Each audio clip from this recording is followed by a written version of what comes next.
एक अद्भुत सैनिक और एक पौराणिक कहानी का नायक, तुम्हारा भाई जिसे देवता मानते हैं। जब वो आएंगे, और वो जरूर आएंगे,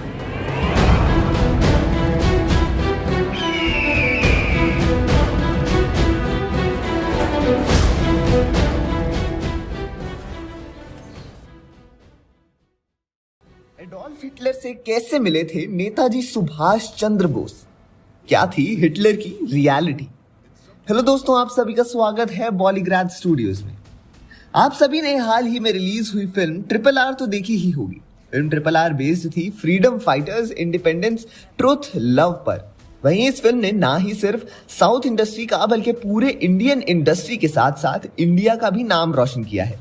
फिल्म RRR बेस्ड थी फ्रीडम फाइटर की स्ट्रगल और मेहनत पर। और जब फ्रीडम फाइटर्स की बात आ रही है तो क्या आप जानते हैं कि सुभाष चंद्र बोस ने ब्रिटिश को इंडिया से भगाने के लिए किससे हाथ मिलाया था? अगर नहीं है तो आइए जानते हैं। जैसा कि हमने आपको बताया था कि सुभाष चंद्र बोस और एडोल्फ हिटलर की एक दूसरे से दोस्ती हो गई थी। अब हम ये जानते हैं कि उनकी मुलाकात, उनकी दोस्ती कैसे हुई थी।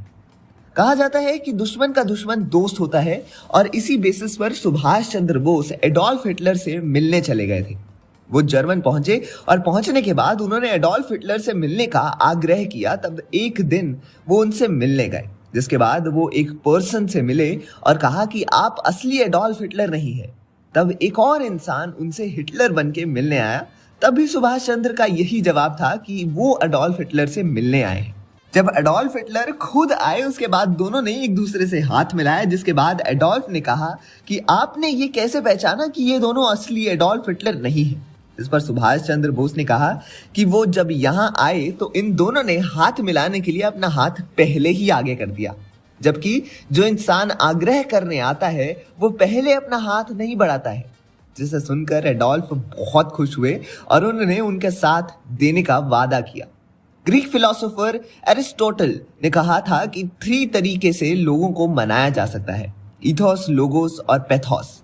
10 मई 1933 को 25,000 से ज्यादा बुक्स को जलाया गया नाजी पार्टीज ऑफिशियल्स के थ्रू। उन्होंने कहा कि ये बुक्स इन जर्मन और एंटी नेशनल है। इससे पहले इन्होंने कई किताबों को बैन करने की भी कोशिश करी थी, लेकिन रेगुलरली हिटलर के अंडर जर्मनी में ऐसे बॉन्ड फायर इवेंट्स होते थे जहां किताबें जलाई जाती थी।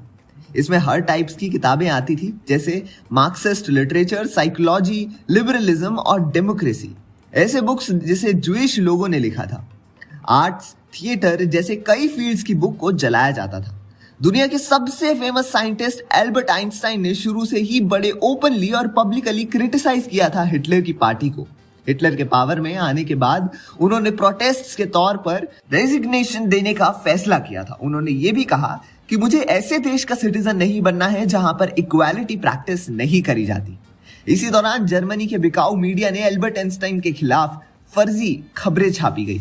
उनके खिलाफ ऐसे कार्टून्स छापे गए जहां पर उनकी नोज एक ज्यूइस की तरह बनाई गई। इतना ही नहीं, नाजी पार्टी के लोगों ने बर्लिन में एल्बर्ट आइंस्टाइन की साइंटिफिक रिसर्च पेपर भी जला दिए थे।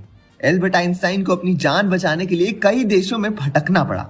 हिटलर जर्मन्स के अंदर एक डर क्रिएट करता था, जिसमें वो ये दिखाते थे कि वो उन्हें प्रोटेक्शन प्रोवाइड कर रहे हैं, वो उनके भगवान है, उसके बिना उसका कुछ नहीं है। ऐसे ही SS राजामौली भी अपनी फिल्म से हिस्ट्री की बहुत सारी सच्चाई को दुनिया के सामने ला रहे हैं। वेल, अब देखते हैं कि आखिर RRR कितना कमाल और धमाल मचाती है। आप अपने ओपिनियन हमारे साथ कमेंट बॉक्स में जरूर शेयर करें और देखते रहिए हमारा चैनल बॉलीग्राड स्टूडियोज।